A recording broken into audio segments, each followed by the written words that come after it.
गदा एक शक्तिशाली अस्त्र है जो अनेक युद्धों में प्रयोग किया गया था। आखिर किन किन योद्धाओं के पास थी संसार की 5 सबसे शक्तिशाली गदा?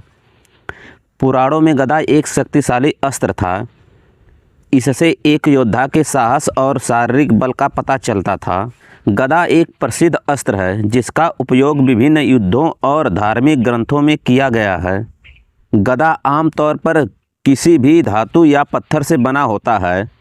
कहते हैं कि नंबर 1 पर एक ऐसा गदाधारी था जिसका नाम सुनते ही त्रिदेव और देवता सभी लोग थर थर काँपते थे। आखिर वह कौन था जिससे देवता तक काँपते थे? आइए जानते हैं वह 5 गदाधारी कौन थे। नंबर 5 पर भीम आते हैं।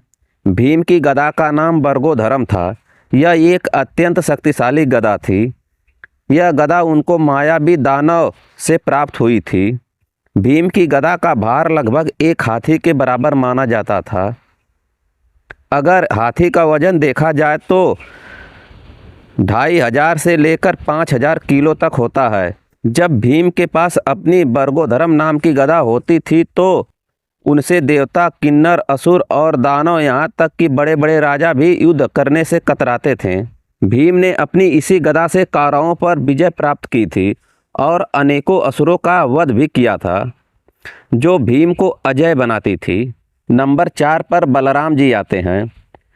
बलराम जी की गदा का नाम सौनंदा था, जो बहुत शक्तिशाली थी। यह गदा न केवल भारी थी बल्कि बलराम जी के हाथों में आकर और भी अधिक विनाशकारी हो जाती थी। उन्होंने अपनी इसी गदा से कई राक्षसों का वध किया था। उन्होंने प्रलंब, धेनुका और द्विज जैसे राक्षसों का अपनी गदा से ही मारा था। बलराम जी की शक्ति का उल्लेख हरिवंश पुराण में भी मिलता है। कहा जाता है कि एक बार उन्होंने क्रोधित होकर अपनी इसी गदा से हस्तिनापुर को गंगा नदी के किनारे तक खींच लिया था। किसी भी व्यक्ति, यहाँ तक कि भीष्म पितामह भी उनके क्रोध को रोक नहीं पाए थे। बलराम जी की गदा का महत्व इस बात से भी पता चलता है कि उन्होंने भीम और दुर्योधन जैसे योद्धाओं को भी गदा युद्ध में प्रतिष्ठित किया था। बलराम जी की सौनंदा गदा एक अत्यंत शक्तिशाली और विनाशकारी हथियार थी, जो उनके शारीरिक बल और युद्ध कौशल का प्रतीक थी। नंबर 3 पर हनुमान जी आते हैं। हनुमान जी की गदा को श्री गदा या कौमुद की गदा भी कहा जाता है। यह अत्यंत शक्तिशाली थी। इसे धन के देवता कुबेर ने हनुमान जी को दिया था और यह भी वरदान दिया था कि इसे धारण करने वाला युद्ध में कभी पराजित नहीं होगा। यह गदा न केवल शारीरिक रूप से शक्तिशाली थी बल्कि यह धर्म और नैतिक शक्ति का भी प्रतीक मानी जाती थी। पुराणों के अनुसार हनुमान जी की गदा का वजन लगभग 21 टन बताया जाता है। कहा जाता है कि हनुमान जी की गदा हनुमान जी के हिसाब से अपना वजन और आकार बदलती थी। अगर हनुमान जी अपना सूक्ष्म रूप धारण करते थे तो उनकी गदा छोटी हो जाती थी। अगर वह विराट रूप धारण करते थे तो उनकी गदा का आकार बड़ा हो जाता था।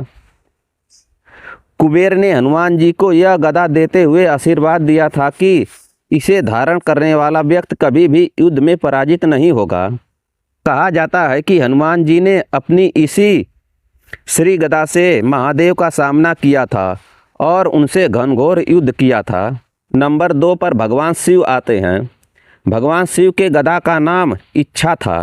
यह इतनी शक्तिशाली थी कि इसके एक ही प्रहार से ब्रह्मांड को नष्ट किया जा सकता था। भगवान शिव के शक्तिशाली हथियारों में से एक है, जो उनकी इच्छा शक्ति और ऊर्जा का प्रतीक है। यह गदा भगवान शिव के क्रोध और विनाश की शक्ति का प्रतीक मानी जाती है। भगवान शिव ने इसका प्रयोग दुष्ट शक्तियों को रोकने के लिए और धर्म की रक्षा के लिए किया था। जब भगवान शिव का युद्ध जलंधर के साथ हुआ था तो भगवान शिव ने अपनी इसी इच्छा गदा का प्रयोग किया था। जलंधर कम शक्तिशाली नहीं था, वह भी तो भगवान शिव का ही पुत्र था। भगवान शिव और जलंधर में एक अभूतपूर्व युद्ध हुआ था। नंबर 1 पर भगवान विष्णु आते हैं। भगवान विष्णु की गदा, जिसे कौमुद की गदा कहा जाता है, यह बहुत शक्तिशाली थी।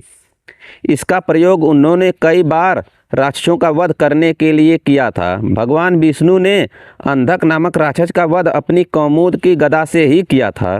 कौमुद की गदा भगवान विष्णु के मुख्य हथियारों में से एक है और इसे समुद्र के देवता वरुण ने उन्हें उपहार में दिया था। यह गदा इतनी शक्तिशाली मानी जाती है कि इसका उल्लेख कई पौराणिक कथाओं में मिलता है, जहां यह देवताओं को युद्ध में विजय दिलाने में सहायता करती थी। देवी भागवत पुराण के अनुसार भगवान विष्णु ने अंधक नामक राक्षस को मारने के लिए कौमुद की गदा का ही प्रयोग किया था। इसके अलावा कुछ कथाओं में विष्णु के वराह अवतार में हिरण्याक्ष से लड़ने और अन्य राक्षसों के साथ युद्ध में भी कौमुद की गदा का प्रयोग का उल्लेख है। भगवान विष्णु के 8वें कृष्ण के अवतार में कौमुद की गदा उनके प्रमुख अस्त्रों में से एक था। भगवान कृष्ण ने युद्ध में कई बार इसी गदा का प्रयोग करके अनेक असुरों का वध भी किया था।